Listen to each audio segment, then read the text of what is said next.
Want to watch NFL Sunday Ticket on your smart projector? Here's how to do it. First, check if your projector runs on built-in smart OS like Android TV or Fire TV. If it does, open the Google Play Store or Amazon app. Then you want to search for NFL Sunday Ticket or the YouTube TV app.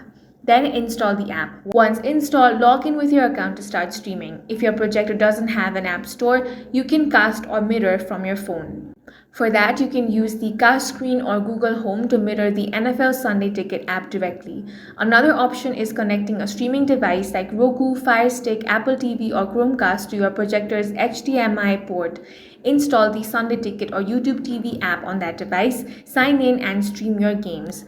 Make sure your projector is connected to stable Wi-Fi network with at least 15 Mbps for HD or 25 Mbps for 4K so you don't miss any plays. And that's all for this video. If you found it useful, make sure to hit the like button and subscribe for more videos like this.